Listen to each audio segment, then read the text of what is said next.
සුබ දවසක් කොම්මාස්ටර් YouTube channel එක සමග එක්වන ඔබ සාදරයෙන් පිළිගන්නවා. අද දිනේ අපි සාකච්ඡා කරන්නේ වෙනස් වූ මාතෘකාවක්. ඒ තමයි ඔබට ගිණුම්කරණයේ පළවෙනි ප්‍රශ්න පත්‍රයේ ලැබෙන ප්‍රශ්න 50ට පිළිතුරු ලියන්නේ කොහොමද කියන කාරණේ. එතෙන්දී ඔබ දැනටමත් දන්නවා බහුවර්ණ ප්‍රශ්න පත්‍රයේ ප්‍රශ්න 50ක් නියමිතයි. කාලය පැය 2ක් ඔබට ලැබෙනවා. ඒතර මේ බහුවර්ණ ප්‍රශ්න පත්‍රයේ පළමු ප්‍රශ්න 30 ඔබට ලැබෙන්නේ වර්ණ 5කින් සහිතව උත්තර සපයන්න පුළුවන් ප්‍රශ්න. ඊළඟට ඔබට මුළු විෂය නිර්දේශයම ආවරණය වන පරිද්දෙන් කෙටි ප්‍රශ්න ගණනය කිරීම, ඒ වගේම කෙටි උත්තරයක් සටහන් කිරීම, උත්තරයක් ගණනය කරලා අපි වටිනාකමක් සඳහන් කිරීම වගේ ප්‍රශ්න තමයි අපිට 31 ඉඳන් 50 දක්වා ලැබෙන්නේ. ඒතකොට මේ ප්‍රශ්න පත්‍රයට අපි පිළිතුරු සපයනකොට අපි කළ යුතු දේ තමයි ඔබට ඊටාම පහසු ප්‍රශ්න ටික ඊටා ඉක්මනින් ආවරණය කර ගැනීම. ඉන් අනතුරුව තමයි ඔබට යමක් හිතලා මතක් කරලා ආවර්ජනය කරලා ලියන්න පුළුවන් ප්‍රශ්න ටික අපි ගැටළු විසඳීමට උත්සාහ කරන්න වෙන්නේ. ඒ අනුව අපි මේ ප්‍රශ්න පත්‍රයේ සාකච්ඡා කරන අනුපිළිවෙල නෙමෙයි ඔබ පිළිතුරු ප්‍රශ්න පත්‍රයේ ලියනකොට අනුගත වෙන්න ඕනේ. අපි දැන් ප්‍රශ්න පත්‍රයේ අංක 1 සිට 50 දක්වා පිළිවෙලින් සාකච්ඡා කරත් ඔබගේ විභාගෙදී ඔබට වෙන්නේ ඔබට ඉතා පහසු ප්‍රශ්න ටික ඉක්මනින් තෝරාගෙන ඒ පහසු ප්‍රශ්න ටිකට අදාළ කාලය ඔබට අමාරු ප්‍රශ්න කෙරෙහි අවධානය යොමු කරන්න කාලය ඉතිරි කරගන්න විදියට ඔබ හිතා ගන්න ඕනේ. ඒ අනුව අද අපි දින සාකච්ඡා කරන්නේ 2012 අපොස උසස් පෙළ ප්‍රශ්න පත්‍රයේ ප්‍රශ්නාංක 1 සිට ප්‍රශ්නාංක 50 දක්වා අදාළ විෂය කොටස්. මෙම ප්‍රශ්න අපි විවරණය කරනකොට ඒ විෂය නිර්දේශයේ තියෙන අනු කොටස් පිළිබඳවත් අපි අවධානය යොමු කරනවා. ඒ ඔබගේ දැනුම පුරුදු කර ගැනීම සඳහා. දැන් ඒ නිසා අපි අපේ ගින් ප්‍රශ්න පත්‍රයේ පළමු ප්‍රශ්නය කෙරෙහි අවධානය යොමු කරමු. අපේ විෂය නිර්දේශයේ තියෙන ගිණුම්කරණය හා සම්බන්ධ පරිසරයේ පළවෙනි ඒකකයට අදාළ විෂය කොටස් වලින් තමයි ඔබට හැම අවුරුද්දෙම පළවෙනි ප්‍රශ්නය ලැබෙන්නේ. ඒ අනුව බලන්න දැන් 2012 ප්‍රශ්න පත්‍රයේ පළවෙනි ප්‍රශ්නේ තමයි ගිණුම්කරණයේ මූලික අරමුණ වන්නේ. ඒකට අපිට උත්තරේ දීලා තියෙනවා ආයතනයක සියලුම ගනුදෙනු ගිණුම් පොත්වල සටහන් කිරීම, ආයතනයක ගනුදෙනු සටහන් කිරීම, වර්ග කිරීම හා සාරාංශ කිරීම, ආයතනයක මූල්‍ය ප්‍රකාශන වල ඉදිරිපත් කළ තොරතුරු විවරණය කිරීම, විශ්ලේෂණය කිරීම, ආයතනයේ ගනුදෙනු සවිස්තරාත්මක විශ්ලේෂණයක් එහි කළමනාකරුවන්ට සැපයීම, ආයතනයේ පිළිබඳ තොරතුරු එහි තොරතුරු භාවිතා කරන පාර්ශවයන්ට තීරණ ගැනීම සඳහා සැපයීම. ඒත් ඔබ දන්නවා ගිණුම්කරණයේ මූලික අරමුණ තමයි ව්‍යාපාර සම්බන්ධව ඇල්මක් හා උනන්දුවක් දක්වන පාර්ශවයන්ට අදාළ තොරතුරු සැපයීම. ඒ අනුව බලන්න ඔබගේ ඒ ප්‍රශ්නෙට පිළිතුරු සපයනකොට ඊටාම ආසන්නතම පිළිතුර තමයි උත්තරයේ වශයෙන් අපිට ගන්න පුළුවන් ආයතනයේ පිළිබඳ තොරතුරු එහි තොරතුරු භාවිතා කරන පාර්ශවයන්ට තීරණ ගැනීම සඳහා සැපයීම කියන පිළිතුර. එතකොට වෙන්නේ පළවෙනි ප්‍රශ්න පත්‍රයේ පළවෙනි ප්‍රශ්නෙට පිළිතුර වෙන්නේ අංක 5 කියන පිළිතුර. ඊළඟට අපි දැන් අවධානය යොමු කරමු දෙවෙනි ප්‍රශ්නෙට. පහත දැක්වෙන ගනුදෙනුව ආයතනයක ගැනුම් ජර්නලයේ සටහන් කරනු ලබයිද? එතකොට අපි දන්නවා ව්‍යාපාරයක ගිණුම් තියෙනකොට යම් කිසි ගිණුම් කරන ක්‍රියාවලිය යටතේ අපි සාකච්ඡා කරනවා. මූලික ලියවිලි පරීක්ෂා කරනවා, ඊළඟට මූලික ලියවිලි පිළියෙල කරනවා, ඒ වගේම මූලික පොත්වල සටහන් කරනවා, ඒවා අපි පොදු ලෙජරයට පිටපත් කරනවා. ওই විදිහටයි අපි ගිණුම් කරන ක්‍රියාවලිය සිද්ධ වෙන්නේ. ඒතර ඕනම ගනුදෙනුවක් සඳහා අපි ඉස්සල්ලාම කරන්නේ මූලික සටහන් පොතක සටහන් කිරීම මූලික ලියවිල්ලක් මගින්. ඒතර අපි ඉගෙනගෙන තියෙනවා ගැනුම් ජර්නලයේ මේ මූලික පොත එක කොටසක්. ගැනුම් ජර්නලය අපි නිර්වචනය කරනකොට 12 වසරේදී ඉගෙන ගත්තා ව්‍යාපාරයක නැවත විකිණීම සඳහා ණයට ලබා ගන්නා භාණ්ඩ සම්බන්ධ වාර්තා තියෙන මූලික සටහන් පොත කියලා. දැන් මේ මතකයට අනුව ඔබ බලන්න ඔබට දීලා තියෙන උත්තර පහෙන් කොකද ගැලපෙන්නේ කියලා. ණයට මිලදී ගන්නලද සියලුම වත්කම්. ඒතර සියලුම ණයට ගත්තත් සියලු වත්කම් අපි ගැනුම් ජර්නලයේ වාර්තා කරන්නේ. අපි වත්කමක් ණයට ගත්තොත් ඒක යන්නේ පොදු ජර්නලයට. විකිණීමේ පරමාර්ථයෙන් කරන ලද සියලුම ගැනුම්. ඒතර අපි අත්පිට ගැනුම් අපේ ගැනුම් ජර්නලයේ වාර්තා වෙන්නේ නැහැ. ඒ නිසා ඒ පිළිතුරත් වැරදි. තුන්වෙනි එක තමයි විකිණීමේ පරමාර්ථයෙන් කරන ලද සියලුම ණයට ගැනීම. එතකොට පිළිතුර අපි බලමු අනිත්‍යයෙන් මොකක්ද කියන්නේ කියලා අංක 4. ණයට විකිණීමේ පරමාර්ථයෙන් කරන ලද සියලුම ගැනුම්. ණයට මිලදී ගන්නා ලද සියලුම දේපල පිරියත් උපකරණ. එතකොට බලන්න අපේ ගැනුම් ජර්නලයේ නිර්වචනයට අපිට අදාළ වෙන්නේ විකිණීමේ පරමාර්ථයෙන් කරන ලද සියලුම ණයට ගැනුම් කියන පිළිතුර. එනම් අංක 3 කියන පිළිතුර තමයි අපිට පිළිතුර බවට පත් වෙන්නේ. ඊළඟට අපි අවධානය යොමු කරමු තුන්වෙනි ප්‍රශ්නෙට. ඒතර තුන්වෙනි ප්‍රශ්නේ අපිට අදාළ වෙන්නේ අපේ මූලික සටහන් පොත්වල ලියන්න වැදගත් වෙන මූලික ලියවිලි සම්බන්ධයෙන්. බලන්න ව්‍යාපාරයක් රුපියල් ලක්ෂ 5ක් වටිනා භාණ්ඩ ණයට විකිණීය. පිළිවිතර වලට එකඟ නොවන්නේ ඇයි දක්වා ගවුම්දිනුකරුවෝ මෙයින් 50000ක් වටිනා භාණ්ඩ හරවා එව්වහ. පසුව ගවුම්දිනුකරුවෝ මුදල් ගෙවා ඉතිරි ශේෂය පියව්වහ. මෙම ගවුම්දිනුව සටහන් කිරීමට භාවිතා කරන මූලාශ්‍ර ලියවිලි අනුපිළිවෙල වන්නේ. දැන් එතකොට අපේ ගනුදෙනුව අපි හොඳට තේරුම් ගන්න ඕනි. රුපියල් ලක්ෂ 5ක් වටිනා භාණ්ඩ ණයට වික්කා. එතකොට ඒ ණයට විකිණීම සම්බන්ධයෙන් අපිට වැදගත් වෙන ලියවිල්ල තමයි ඉන්වොයිසිය. ඊළඟට ගනුදෙනුකාරයෝ මෙයින් 50000ක් වටිනා භාණ්ඩ හරවා එව්වා. එතකොට අපි දන්නවා ආපසු එවීමක් වෙලා තියෙනවා. එතකොට ආපසු එවුම් ජර්නලයේ වාර්තා කරනකොට අපි ඉගෙනගෙන තියෙනවා ඒකට වැදගත් වෙන ලියවිල්ල තමයි බැරපත. ඉතිරි ශේෂය මුදලින් ගෙවලා තියෙනවා. ඒ කියන්නේ අපිට ලැබෙන්න තියෙන සල්ලි ගවුම්දිනුකාරයෝ අපිට මුදලින් එවලා තියෙනවා. එතකොට අපි ඕනම මුදල් ලැබීමක් අපේ පැත්තෙන් ලදුපතක් කරහා තමයි අපි ලැබීම් ජර්නලයේ වාර්තා වෙන්නේ. එතකොට බලන්න ඔබේ පිළිතුරු ටික ඉන්වොයිසිය හරපත ගෙවීම් වවුචරේ ඒක අදාළ වෙන්නේ නැහැ ගෙවීමක් වෙන්නේ නැති නිසා. දෙවෙනි එක ඉන්වොයිසිය බැරපත ගෙවීම් වවුචරේ එතනත් අපි ගෙවීම් වවුචරේ අදාළ වෙන්නේ නැහැ. තුන්වෙනි පිළිතුර ඉන්වොයිසිය ජර්නල් වවුචරේ හා ලදුපත. ඒතර ජර්නල් වවුචරයක් සම්බන්ධ ගනුදෙනුවක් සිද්ධ වුණේ නැහැ. හතරවෙනි එක ඉන්වොයිසිය හරපත හා ලදුපත. හරපත භාවිතා කරන්නේ ආපසු යැවීමට. එනිසා අපි පස්වෙනි උත්තරේ තෝරනවා ඉන්වොයිසිය බැරපත සහ ලදුපත. එතකොට ප්‍රශ්නාංක 3ට උත්තරේ වෙන්නේ පස්වෙනි පිළිතුර. ඊළඟට අපි අවධානය යොමු කරමු අපේ ප්‍රශ්නාංක 4 කෙරෙහි. ගිණුම් කරන ක්‍රියාවලිය තුළ පහත කාර්යවල නිවැරදි අනුපිළිවෙල කුමක්ද? බලන්න එතකොට ගිණුම් කරන ක්‍රියාවලියේ පියවරයන් ටික අපිට දාලා තියෙනවා. එතකොට අපිට හැකියාව තියෙනවා මේ අනුපිළිවෙල තියෙන කාණ්ඩය තෝරන්න. ඒතර ව්‍යාපාරයක පළවෙනි දේ තමයි ව්‍යාපාරයේ ගනුදෙනුව සිදුවීම. ඒ කියන්නේ C අක්ෂරය තමයි පළමුව එන්න ඕන. ඊළඟට ගනුදෙනුව සිදු වුණාට පස්සේ අපි මොකද කරන්න ඕනේ? ඒකට මූලික සාක්ෂියක් එහෙම නැත්නම් මූලික ලියවිලක් පිළියෙල කරන්න ඕනේ. ඒ කියන්නේ අපි B අක්ෂරය. ඊළඟට මේ මූලික ලියවිලි හරහා අපි මූලික පොතක වාර්තා කරන්න ඕනේ. ඒ කියන්නේ A අක්ෂරය. ඊළඟට අපි මොකද කරන්නේ? මූලික පොත් වලින් අපි ලෙජරය කියන මූලික පොත සටහන් කර ගන්නවා දික් සටහන් න්‍යාය පදනම් කරගෙන. ඒ කියන්නේ E අක්ෂරය. ඊළඟට අපි මේ ලෙජරේ තියෙන ගිණුම් ලැයිස්තුවක් වශයෙන් අපි හදනවා. ඒකට තමයි අපි කියන්නේ ශේෂ පිරික්සුම. ඒතර බලන්න අනුපිළිවෙල C අක්ෂරයේ 1, ඊළඟට B අක්ෂරයේ 2, ඊළඟට A අක්ෂරයේ අංක 3, ඊළඟට 4 E අක්ෂරයේ අවසානයේ පස්වෙනි අක්ෂරයේ D. එතකොට උත්තරේ වෙන්නේ අපි දන්නවා මොකක්ද උත්තරේ? දෙවෙනි පිළිතුර.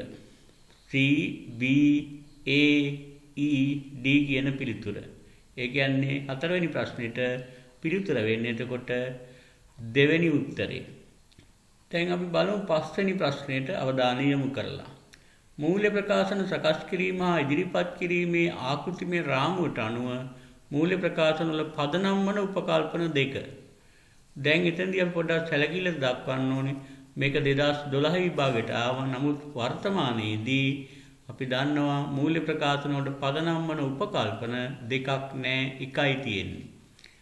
අපිට අදාළ වෙන්නේ මේ පිළිතුරෙන් අඛණ්ඩ පැවැත්ම කියන එක විතරයි. උපචිත කියන සංකල්පය උපචිත සහ අඛණ්ඩ පැවැත්ම කියන දෙකෙන් අපි අදාළ කරගන්නේ පදනම් වන උපකල්පනයේ විදියට අඛණ්ඩ පැවැත්ම. ඒ කියන්නේ මූල්‍ය ප්‍රකාශන කියලා අපි ගන්නවා, අපි දන්නවා ආදායම් ප්‍රකාශනය, ඒ වගේම මූල්‍ය තත්ත්ව ප්‍රකාශනය, හිමිකම් වෙනස් වීම, මුදල් ප්‍රවාහ ප්‍රකාශනය. ඒතකොට ඒ කියන ප්‍රකාශන වලින් අපිට මුදල් පදනමට හදනවා. අපි දන්නවා මුදල් ප්‍රවාහ ප්‍රකාශනය. ඒ නිසා උපචිත කියන එක අද අපි සලකන්නේ නැහැ. අපි වර්තමානයේ පදනම් වන උපකල්පන එකයි, ඒ කියන්නේ අඛණ්ඩ පැවැත්ම. එහෙනම් මේක අපිට පොඩි වෙනසක් කරන්න වෙනවා. මේ ප්‍රශ්නෙට අදාළ පිළිතුර නම් අපිට ගන්න තියෙන්නේ 4. නමුත් වර්තමානයේදී මතක තියාගන්න අඛණ්ඩ පැවැත්ම පමණයි මූලික උපකල්පනයක් විදිහට අපි සැලකිල්ලට ගන්නෙ. නිසා අපි ප්‍රශ්නෙට උත්තරයක් වශයෙන් ගත්තොත් ප්‍රශ්නාංක 5ට උත්තරේ වෙන්නේ අංක 4. ඒ කියන්නේ උපචිත සහ අඛණ්ඩ පැවැත්ම. ඊළඟට අපි අවධානය යොමු කරමු 6 වෙනි ප්‍රශ්නෙට. මේ 6 වෙනි ප්‍රශ්نين අපිට කියන්නේ ගිණුම් කරන සංකල්පාතීත ප්‍රශ්නයක්. විකුණු භාණ්ඩවල පිරිවැය වියදමක් ලෙසද වර්ෂයාගතොග වත්කමක් ලෙසද හඳුනා ගැනීම වඩාත් හොඳින් විස්තර කරනුයේ පහත දැක්වෙන කුමන ගිණුම් කරන සංකල්පයද? ඔබ දන්නවා අපි ආදායම් ප්‍රකාශනයේ විකුණුම් වලින් විකුණුම් පිරිවැය අඩු කළා තමයි දල ලාභය හොයන්නේ. එතකොට වෙන්නේ මොකද්ද? කාලච්ඡේදයේ ආදායමෙන් ඒ කාලච්ඡේදය තුළ වික්ක ප්‍රමාණය තමයි වියදමක් විදිහට හඳුනාගන්නේ. ඒතර ආදායමකිත වියදමක් අපි සැලකිල්ලට අරන් ලාභය හොයන්න අපිට මඟ පෙන්වන්නේ විශේෂයෙන්ම ප්‍රධාන වෙන්නේ මෙතනින් ගැලපුම් කියන සංකල්පය. ඒතර බලන්න පිළිතුරු අංක 3 ගැලපුම් සංකල්පය. දැන් අපි යමු 7 වෙනි ප්‍රශ්නෙට. සමාගමක් විසින් අවුරුදු 10කට පෙර ඉඩමක් මිලදී ගත් අතර දැනට එහි සාධාරණ අගය ගැනුම් මිලමින් 5 ගුණයක් වේ.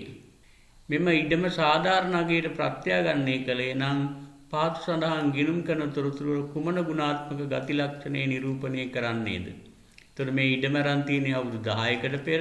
අද ඒක ගැනුම් මිලමින් 5 ගුණයක් වැඩි වෙලා. එහෙනම් අපි අපේ පිරිවැය සංකල්පයට අනුව ගැනුම් මිලම ගිණුම් වල ඉදිරිපත් කරොත් අපේ ගිණුම් තොරතුරු වලින් දෙන වළංගුතාවය අඩුයි. ඒ කියන්නේ අපි වත්කමක් වශයෙන් නියම වටිනාකම නෙවෙයි අපි ඉඩම් විදියට හඳුනාගත්තේ. ඒ නිසා අපි දන්නවා අපේ LKS 16ට අනුව අඩුම වශයෙන් අවුරුදු 3කට වරක්වත් අපි ඒ වත්කම් වල සිදුවන වෙනස් වීම වටිනාකමේ වෙළඳපොලේ ඇති වෙන වෙනස් වීම සැලකිල්ලට අරන් ප්‍රත්‍යාගණනයක් කළ යුතුයි කියලා අපි LKS 16 කියන ගිණුම් කරන ප්‍රමිතියෙන් සාකච්ඡා කරලා තියෙනවා. එතකොට එහෙමනම් අපි දන්නවා මේකෙන් අහන්නේ අපිට ගිණුම් කරන තොරතුරු කුමන ගුණාත්මක ගති ලක්ෂණේ.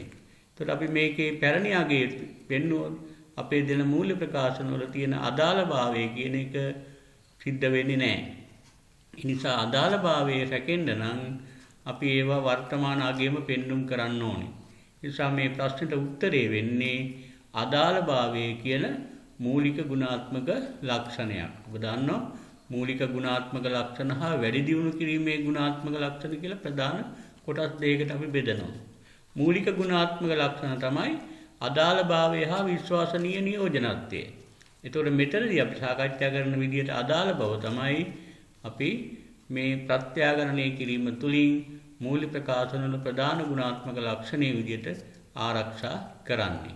ඒ නිසා 7 වෙනි ප්‍රශ්නෙට පිළිතුර වෙන්නේ අංක 2. දැන් අපි යමු 8 වෙනි ප්‍රශ්නෙට. ආයතනයක් විසින් යන්ත්‍රයක් නඩත්තු කිරීම සඳහා රුපියල් 8000ක් ගෙවන ලදී. මෙම ගෞණ්‍යයේ බලපෑම ගිණුම් කරන සමීකරණයෙන් පෙන්눔 ගන්නේ. දැන් යන්ත්‍රයක් නඩත්තු කරනවා කියන්නේ ඒ යන්ත්‍රයේ පවතින තත්ත්වයෙන් පවත්වාගෙන යාම සඳහා අපි දරන වියදමක්. ඒකේ යන්ත්‍රයේ වටිනාකමේ වැඩිවීමක් වෙන්නේ නැහැ. මේක පසුකාලීන පිරිවැයක් වුණත් අපි ඒක අයබාර වියදමක් විදිහට අපි සුපුරුදු වචනයෙන් කතා කරොත් ඒක නැවත නැවතත් දරන්න සිද්ධ වෙන වියදමක්. ඒ නිසා අපි වියදමක් බලපාන්නේ කෙලින්ම හිමිකමට. ඒ වගේ මේ වියදම මුදලින් ගෙවුව නිසා වත්කමටත් බලපානවා. බලන්න එතකොට පිළිතුරු ටික රුපියල් 8000කින් වත්කම් අඩුවීම. එතකොට මුදලින් ගෙවනකොට අඩු වෙනවා. නමුත් 8000ක් වගකීම් අඩුවීමක් වෙන්නේ නැහැ. ඊළඟ දෙවෙනි පිළිතුර කියනවා 8000කින් වත්කම් අඩුවීම සහ 8000කින් වගකීම් වැඩිවීම. ඒ පිළිතුරත් වළංගු වෙන්නේ නැහැ. 8000කින් වත්කම් අඩුවීම හා රුපියල් 8000කින් හිමිකම් අඩුවීම. ඒකට බලන්න ඕනම වියදමක් අයිතිකරුගේ හිමිකමට බලපානවා. එතකොට ඒ නිසා අපිට පිළිතුර විදිහට තෝරන්න පුළුවන් අංක 3.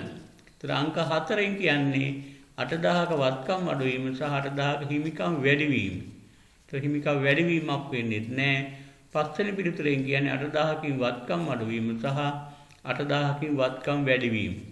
ඒක අපිට ඒ පිළිතුර බාර ගන්න බෑ. මොකද අපි යන්ත්‍රයක් නඩත්තු කරා කියලා යන්ත්‍රයේ වටිනාකම වැඩි වෙන්නේ නැහැ.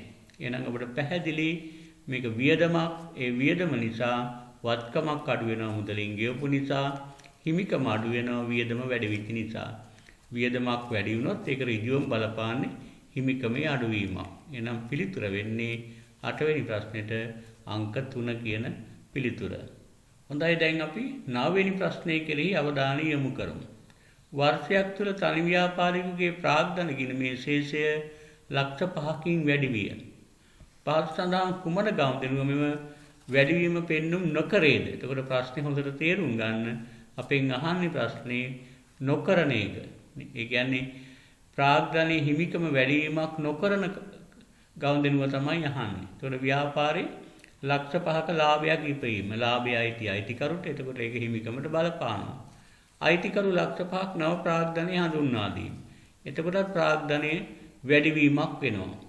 ව්‍යාපාරයේ භාවිතය සඳහා අයිතිකරු ඔහුගේ රුපියල් ලක්ෂ 5ක් වටිනා මෝටර වාහනයක් ගෙනීම. එතකොට අපි ඒකෙනුත් හිමිකම වැඩි වෙනවා. අයිතිකරුව ව්‍යාපාරයට අමතරව ගෙනාවා. අයිතිකරු ව්‍යාපාරයේ බැංකු ගිණුමෙන් ඔහුගේ පෞද්ගලික ණයක් වන ලක්ෂ 5ක් ගෙවීම. දැන් බලන්න එතනදී උනේ මොකද්ද? ව්‍යාපාරයේ තියෙන බැංකු ගිණුමෙන් අයිතිකරු තමන්ගේ ණයක් ගෙව්වා. එතකොට අපි ඒක සලකනවා ව්‍යාපාරයෙන් දේපලක් පාවිච්චිට ගත්තා. ඒ කියන්නේ අයිතිකරුගේ හිමිකමේ අඩු වෙනවා. ගැනිලි විදිහට සලකනවා. එතකොට ප්‍රශ්නේ කියන්නේ වැඩිවීම පෙන්눔 නොකරන එකනේ. එතකොට වැඩිවීම පෙන්눔 නොකරන්නේ බලන්න ඊළඟට පස්වෙනි එක ව්‍යාපාරයේ සැපයුම් කරුවෙකුට ගෙවිය යුතු ලක්ෂ 5ක් අයිතිකරුගේ පෞද්ගලික බැංකු ගිණුමෙන් ගෙවීම. එතකොට අයිතිකරුගේ පෞද්ගලික ගිණුමෙන් ගෙවුවා කියන්නේ ව්‍යාපාරයට යෙදුවා හා සමානයි. ව්‍යාපාරයේ ණයක් බේරන්න අයිතිකරු ව්‍යාපාරයට මුදල් තමන්ගේ පෞද්ගලික ගිණුමෙන් බේරලා. එහෙනම් ඒකත් ව්‍යාපාරයට අලුතෙන් ප්‍රාග්ධනය ගෙන සමානයි. එතකොට එහෙනම් 9 වෙනි ප්‍රශ්නෙට උත්තරේ වෙන්නේ අයිතිකරු ව්‍යාපාරයේ බැංකු ගිණුමෙන් ඔහුගේ පෞද්ගලික ණයක් වන රුපියල් ලක්ෂ 5ක් ගෙවීම කියන එකයි. ඒකෙන් ගැනිලි ඒ නිසා හිමිකමේ අඩුවීමක් වෙනවා. ඒක තමයි උත්තරේ වෙන්නේ. එතකොට ප්‍රශ්න අංක 9ට පිළිතුර වෙන්නේ 4 වෙනි පිළිතුර. දැන් අපි දැන් අවධානය යොමු කරමු ප්‍රශ්න අංක 10ට. බලන්න ආයතනයක් සීලව මුදල් ගනුදෙනු බැංකු ගිණුමක් ආශ්‍රයෙන් පවත්වාගෙන යනවලු. 2012 1.31 දිනට මාසික බැංකු ප්‍රකාශනයේ රුපියල් 2,70,000ක බැරශේෂයක් පෙන්눔 කරන ලදී. මේ දිනට බැංකුවේ තැන්පත් කළ නමුත් උපලබ්ධ වූ චෙක් සහ නිකුත් කළ නමුත් ගෙවීමට ඉදිරිපත් නොවූ චෙක් පත්වල අනුපිළිවෙලින් රුපියල් 85,000ක් සහ රුපියල් 45,000ක් විය. 2012 1.31ට ආයතනයේ පොත්වල බැංකු ශේෂය හාර කීයද කියලා අහන්නේ. ඒතර ඔබ දන්නවා දැන් අපි ව්‍යාපාරයේ තියෙන බැංකුවේ ගාණයි, ඒ කියන්නේ ව්‍යාපාරයේ පොත්වල තියෙන බැංකුවේ ගාණයි, බැංකු ගිණුම් විස්තරයේ තියෙන ගාණයි වෙනස් වෙන්න බලපාන ප්‍රධාන කාල වෙනස් වීම විදිහට අපි සලකන්නේ තැන්පත් කළ නමුත් උපලබ්ධ වූ චෙක්. ඒතර ඒකේ තේරුම තමයි ව්‍යාපාරයේ බැංකු ගිණුම අපි සටහන් කරනවා. නමුත් බැංකුව තාම වාර්තා වෙලා නැහැ. ඒ වගේම නිකුත් කළ නමුත් ගෙවීමට ඉදිරිපත් නොවූ චෙක් ව්‍යාපාරයේ මුදල් පාලන ගිණුමෙන් අඩු වෙලා තියෙනවා. නමුත් බැංකුවට ගිහිල්ලා ඒ චෙක් මාරු කරගත්තේ නැති නිසා අපේ සැපයුම් කරුවන් අපේ බැංකුවේ සල්ලි අඩු වෙලා නැහැ. එහෙනම් දැන් අපෙන් අහන්නේ ආයතනයේ පොත්වල බැංකුවේ ශේෂය අපිට දීලා තියෙන්නේ ව්‍යාපාරයේ 1.31ට බැංකු ප්‍රකාශනය. ඒක 2,70,000ක් තියෙනවා. උපලබ්ධ වූ චෙක් කියන්නේ අපේ ව්‍යාපාරේ නම් ඒවා මුදල් වැඩි කරගෙන තියෙනවා බැංකුවේ සල්ලි.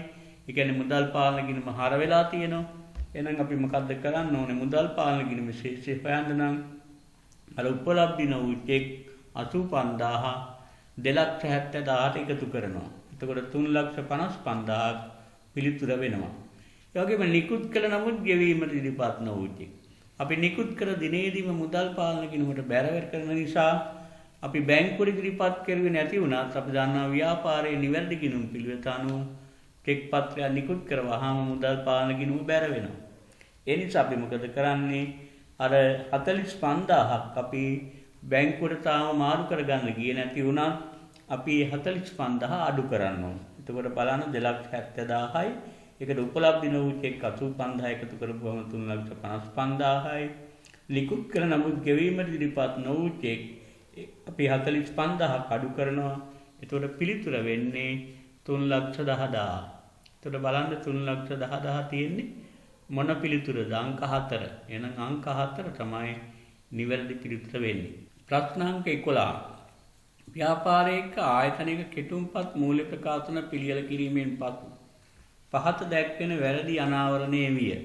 එතකොට ඔබ දන්නවා කෙටුම්පත් මූල්‍ය ප්‍රකාශන කියන්නේ වැරදි නිවැරදි කරන්න කලින් අපි ලාභය ගණනය කිරීමක්. එතකොට අපි වැරදි 3ක් අපිට දීලා තියෙනවා. ණය ගැතියකින් ලද 18,500ක මුදල 15,800ක් ලෙස ණය ගැති ගිණුමේ සටහන් වී ඇත. ණයට විකුණුම් 25,000ක් 2,500ක් ලෙස විකුණුම් ගිණුමට බැර කර ඇත. ආපසු එවුම් 3,000ක් විකුණුම් ගිණුමට හර කර ඇත. දැන් ඔබ දන්නවා එතකොට මේකෙන් අපෙන් අහන්නේ මේ වැරදි නිසා ආයතනයේ ලාභයේ අවතක්සේරු වී ඇත්තේ. අවතක්සේරු වෙනවා කියන්නේ අඩු වෙනවා. එතකොට ඔබ දන්නවා ලාභයට බලපාන්නේ කෙලින්ම ආදායමක් වියදමක්. එතකොට ආදායමක ගිණුමකට බැර වුණොත් ඒ කියන්නේ ආදායම වැඩි වෙනවා. ඒකට ලාභයට එකතු වෙන්න ඕනේ. ආදායම් ගිණුමකට හර වුණොත් අපි දන්නවා ලාභය අඩු වෙන්න ඕනේ. මොකද ආදායම අඩු වෙන නිසා. ඒ වගේම අපි දන්නවා ලාභය හොයනකොට අනිත් සැලකිල්ල තමයි ආදායමේ වියදම අඩු කරනවා. ඒතර වියදමක් වැඩි වෙනවා කියන්නේ අපේ දිත්තටාන් නීතියට අනුව නම් හර කරන්න ඕන. වියදම් ගිණුමකට හර වුණොත් ලාභය අඩු වෙනවා. වියදම් ගිණුමකට අඩුවීමක් වුණොත් ඒ කියන්නේ බැර වුණොත් ලාභය අඩු වෙන්න බලපාන. ඒ නිසා අපි බලන්න ඕනේ මේ වගේ ප්‍රශ්නකදී ලාභයේ නිවැරදිව කොහොමද ගණනය කරගන්නේ කියන කාරණේ. දැන් ඔයා බලන්න පළවෙනි එකේදී එතකොට ලාභයට බලපාන්නේ ආදායම් සහ වියදම් පමණයි. එතකොට ණය ගැතියකින් 18,500ක මුදල 15,800ක් ලෙස ණය ගැති ගිණුම සටහන් වුණායි කියන්නේ ඒක වත්කමක් ණය ගැති ගිණුම. එතකොට මුදල් සහ ණය ගැති කියන දෙක වත්කම් නිසා වත්කමක බලපෑමක් වෙන්නේ නැහැ ලාභයට. ඊළාට විකුණුම් බලන්න 25,000ක විකුණුම් 2,500ක් ලෙස විකුණුම් ගිණුමට බැර වෙලා තියෙනවා. එතකොට අපිට පේනවා ආදායමක අඩුවීමක් විකුණුම් ගිණුමට 2,500ක් ගියාම 20,500ක් අඩුවක් තියෙනවා. ඒතර ආදායම් ගිණුමට තවදුරටත් බැර වෙන්න ඕනේ 22,500ක්. ආදායම වැඩි වෙන්න ඕනේ. ආපසු එම් 3,000 විකුණුම් ගිණුමට හර කර ඇත. ඔබ දන්නවා ආපසු එම් ගිණුම පවත්වාගෙන යන්නේ විකුණුම් ගිණුමට උපකාරයක් වශයෙන්. විකුණුම් ගිණුමට අපිට ආපසු එම් හර කරන්න පුළුවන්. නමුත් අපි ගිණුම් කාලච්ඡේදයේ අවසාන දක්වාම ආදායම් ප්‍රකාශනයේ හදන දක්වාම ආපසු එම් වෙනම ගිණුමක සටහන් කරනවා. ඒකට විකුණුම් ගිණුමට හර කරා කිව්ව එක ආදායම අඩු වුණා. ආපසු එම් ගිණුමේ තිබ්බත් ආදායම අඩු වෙනවා. එහෙනම් අපිට ලාභයේ අවතක්සේරු වීමට බලපාන්නේ නැහැ ඒක. එහෙනම් මේ කොටස් තුනෙන් අපිට ලාභය අඩු වෙන්න බලපාන්නේ අංක 2 විතරයි. ඒ කියන්නේ 25,000ක ණයට විකුණුම් 2,500ක් විදිහට විකුණුම් ගිණුමට බැරවීම. ඒතකොට 22,500ක් ලාභය නිසා අවතක්සේරු වෙලා තියෙන්නේ. බලන්න පිළිතුර මොකක්ද කියලා අංක 1 18,500කින් වැරදි. අංක 2 22,500කින් අන්න පිළිතුරක් අපිට ලැබුණා. ඒක තමයි අංක 2 11 වෙනි ප්‍රශ්නෙට උත්තරේ වෙන්නේ. ඒකට අංක 3 සහ 4 පහ අපිට මේ පිළිතුරු බාර ගන්න බෑ. අපි ඒ නිසා අංක 2 තෝරනවා 22,500ක්. ප්‍රශ්න අංක 12. තොග අයිටම 3ක් සඳහා 2012 3.31 දිනට පහත තොරතුරු සමාගමක් විසින් සපයා ඇත. ඔබ දන්නවා දැන් LKS 2 කියන ගිණුම් කරන ප්‍රමිතයෙන් අපි තොගයක් මනිනකොට ප්‍රධාන ක්‍රම දෙකක් අපිට යෝජිතයි. ඒක තමයි අයිටම් ක්‍රමය සහ කාණ්ඩ ක්‍රමය. තොගයක් පිරිවැය සුද්ධපලබ්ධයක් දක්වා කපා හැරීම සඳහා නිර්දේශිත ක්‍රම දෙකයි LKS 2 කියන ගිණුම් කරන ප්‍රමිතයෙන්. ඒ තමයි අයිටම් ක්‍රමය සහ කාණ්ඩ ක්‍රමය. දැන් ගොඩක් දරුවන්ට මේ අයිතමය කියන්නේ මොකද්ද? අයිතමය කියන්නේ යම්කිසි භාණ්ඩ ඒකකයක්. කාණ්ඩයක් කියන්නේ මොකද්ද? කාණ්ඩයක් කියන්නේ ඒ භාණ්ඩ කීපයක් හඳුන්වන තනි නාමයක්. දැන් උදාහරණයක් වශයෙන් ගත්තොත් අපි සබන් කිව්වොත් කාණ්ඩයක්. මොකද සබන් ඇතුලේ විවිධ සබන් වර්ග තියෙනවා. එතකොට අපිට හාල් කිව්වොත් අපිට ඒක අදහස් කරන්නේ කාණ්ඩයක්. ඒ හාල් කියන කාණ්ඩය ඇතුලේ විවිධ අයිටම් තියෙනවා නේද? උදාහරණයක් වශයෙන් ගත්තොත් සම්බා කිව්වොත් එක අයිටමයක්. ඒ වගේ හාල් වර්ග ගණනාවක් තියෙනවා. එතකොට අපිට කියනවා මේ ප්‍රමිතයෙන් අයිටම් ක්‍රමයේ අනුව ගණනය කරනකොට අපි දන්නවා තොගයක පිරිවැයයි සුද්ධෝපලබ්ධයයි කියන දෙකෙන් අඩුමාගේ අරගෙන ඒ අයිටමේ අපි වෙන වෙනම ගන්න ඕන. එතකොට මේ සුද්ධෝපලබ්ධයයි කියන එක ඔබ දන්නවා හොඳට. අපේක්ෂිත විකුණුම් ආදායමෙන් අපේක්ෂිත විකුණුම් වියදම් සහ නිම කිරීම වියදම් කියන දෙකම අඩු කරපුවාම ලැබෙන උත්තරේ. දැන් මේ ගානේ අපිට තියෙන්නේ මේ ප්‍රශ්නේ අපේක්ෂිත නිම කිරීම වියදම් නැහැ. අපේක්ෂිත විකුණුම් වියදම් විතරයි තියෙන්නේ. එහෙනම් අපි ගත්තොත් A කියන අයිටමේ සුද්ධෝපලබ්ධයගේ හොයන්න නම් අපේක්ෂිත විකුණුම් ආදායම 15යි විකුණන්න යන වියදම මේක වික්කොත් අපිට 5000ක වියදමක් දරන්න වෙනවා. එහෙනම් 15000න් 5000ක් අඩු කරපුවාම සුද්ධෝපලබ්ධයගේ A කියන අයිටමේ 10000යි. ඒකට පිරිවැය 13000ක් වෙනවා. ඒකට අපි අඩු වගේ ගන්නෙ. දැන් අපි A කියන කාණ්ඩයෙන් ගන්න අඩු වගේ 10000. ඊළඟ B කියන එක බලන්න. B එකේ සුද්ධෝපලබ්ධයගේ ගත්තොත් 16යි විකුණුම් ආදායම 4යි 4000යි වියදම. එතකොට එතන ඉතුරු වෙනවා 12000ක්. හැබැයි 10000 පිරිවැය අඩුයි. එහෙනම් අපි එතනදි තෝරාගන්නේ පිරිවැය. පිරිවැය එතකොට ගන්නවා එතන 10000ක්. එතකොට A එකෙත් 10යි B එකෙත් 10යි. හැබැයි B එකේ ආවේ අපි පිරිවැය. බලමු C කියන අයිටමෙන් මොකද්ද උනේ? 19න් 7ක් අඩු වෙනවා. ඒ කියන්නේ 12000යි. 17යි නිෂ්පාදන පිරිවැය. එතකොට අපි අඩු වගේ ගන්නෙ. අඩු වගේ කීයද? 12000. එතකොට බලන්න ඔබේ උත්තරය කීයද? 10 A එකේ 10000යි B එකේ 10000යි C කියන එකේ සුද්ධෝපලබ්ධයගේ 12000යි. එහෙනම් ওই තුනම එකතු කරපුවාම 32000යි උත්තරේ. බලමු අපේ පිළිතුර මොකක්ද කියලා. පිළිතුර වෙන්නේ අංක 1. ඊළඟට බලන්න 13 සහ 14 පිළිතුරු සැපයීම සඳහා ව්‍යාපාරයට අදාළ පහත් තොරතුරු භාවිතා කරන්නද. වැටුප් 2012 3.31 දිනෙන් අවසන් වර්ෂයේ තුලදී ගෙවන ලද. ඊළඟට ගෙවී යුතු 2011 3.31 කියන අපේ ගිණුම් කාලච්ඡේදයේ ආරම්භයේ තියෙන ගෙවන්න තියෙන ගාන. අවසානයේත් අපිට තියෙනවා 2012 3.31ට ගෙවිය යුතුයි කියලා. මේ ගිණුම් කාලච්ඡේදයේත් අපිට තාම මුදලින් ගෙවන්න වටිනාකමක් තියෙනවා. ඊළඟ බලන්න එකේ දෙවෙනි එක කුලී ආදායම 2011 10යි එක දින කුලියට දුන් ගොඩනැගිල්ලක් 2012 6යි 30 දිනෙන් අවසන් මාස 9 සඳහා 90000ක කුලියක් ලැබුණි.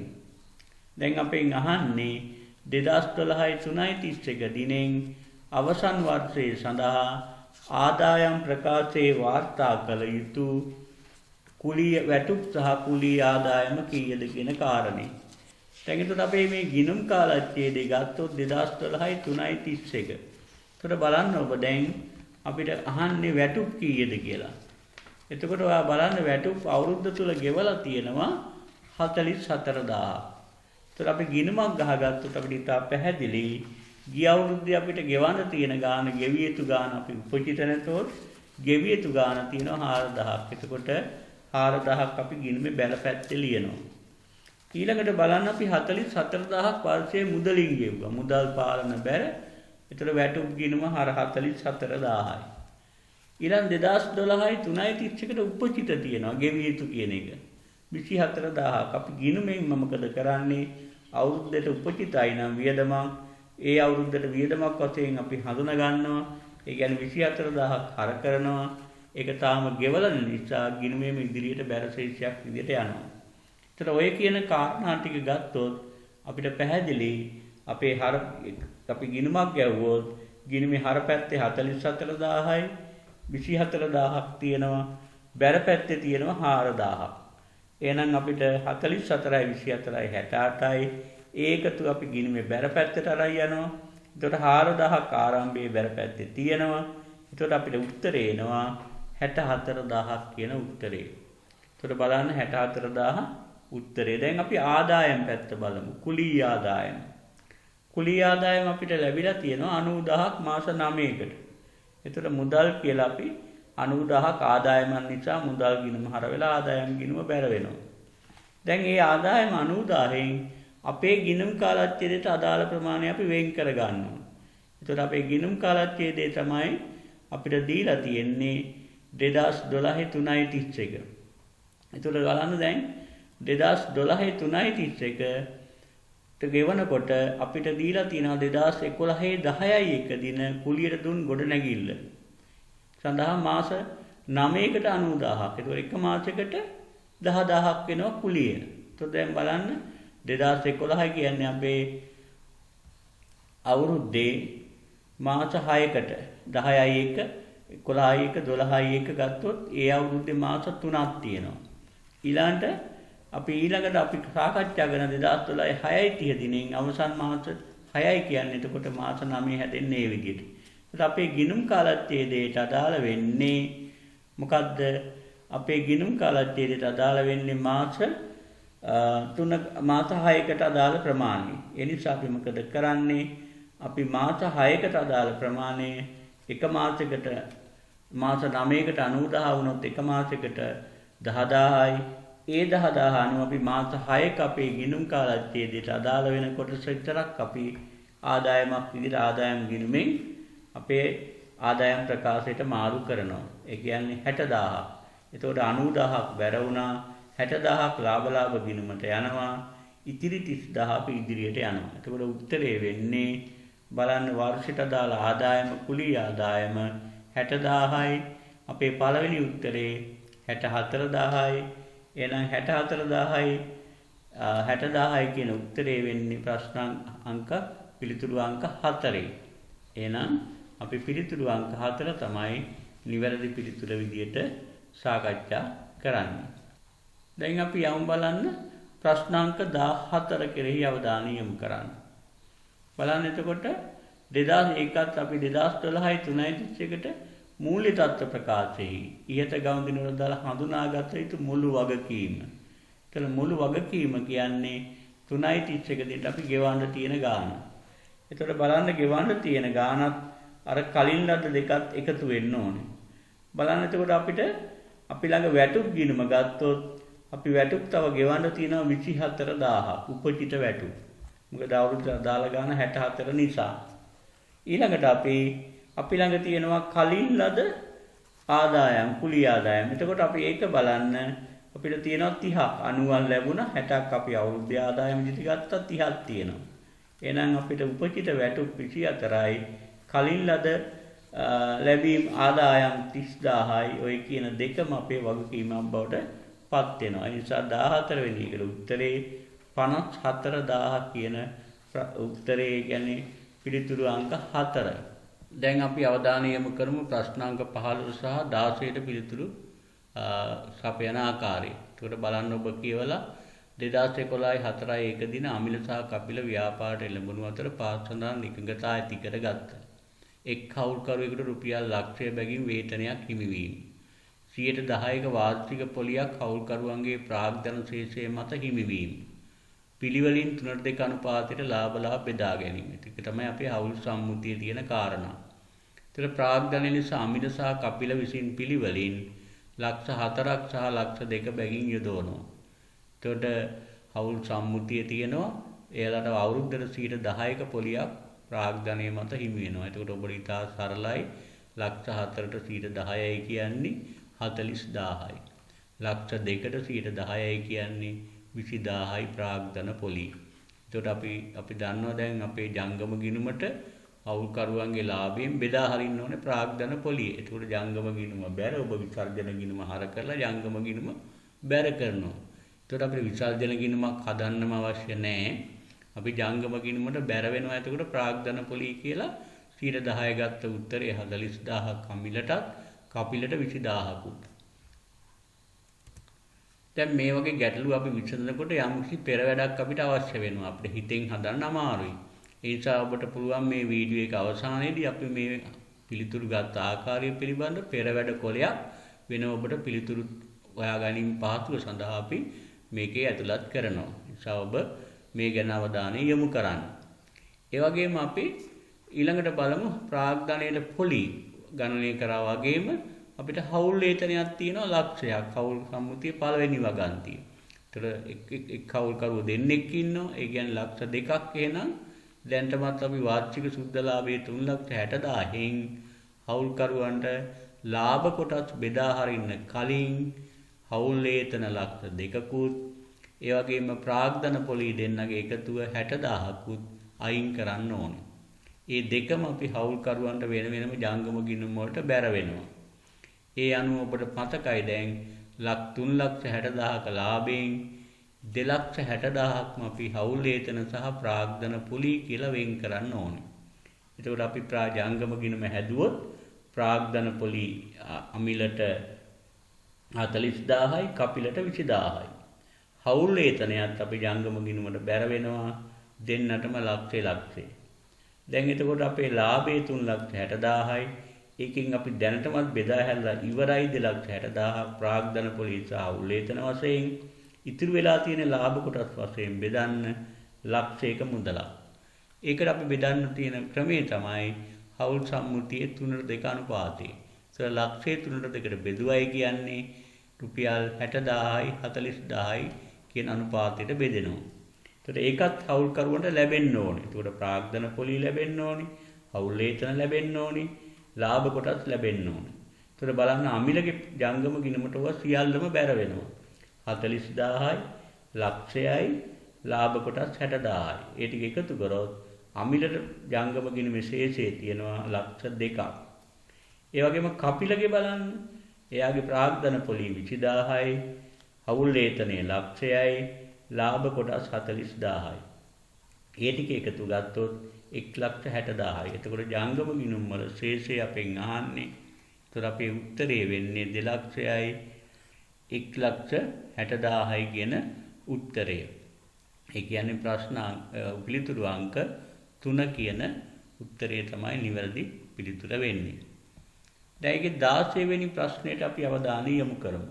අපිට කියනවා අමිල සහ කපිල 50,000 බැගින් වර්ෂය තුලදී ගැනිලි ලෙස ලබා ගත්තේ නම් අපි දන්නවා හවුල්කරුවන්ට ගැනිලි ගන්න අයිතියක් තියෙනවා. ගැනිලි ගත්තොත් ඒවා අපි ඔවුන්ගේ ජංගම ගිණුම් වලට හර වෙනවා. දැන් එහෙනම් අපිට සිද්ධ වෙනවා 50,000 බැගින් අමිලටයි කපිලටයි ජංගම ගිණුමේ හර පැත්තේ ලියන්න. එතකොට දැන් ගැන්ලි ගන්න කලින් ජංගම ගිණුමේ ශේෂය ලක්ෂ 2ක් තිබ්බා අමිලගේ. දැන් 50,000ක් ගැන්ලි අත්තන් පස්සේ නම් ලක්ෂ 2කින් 50ක් අඩු කරපුවාම 1,50,000ක් වෙනවා. ඒ වගේම කපිලගේ ගැන්ලි ගන්න කලින් ජංගම ගිණුමේ ශේෂය 1,60,000යි. දැන් 50,000ක් ගත්තාම ඉතුරු වෙන්නේ 1,10,000යි.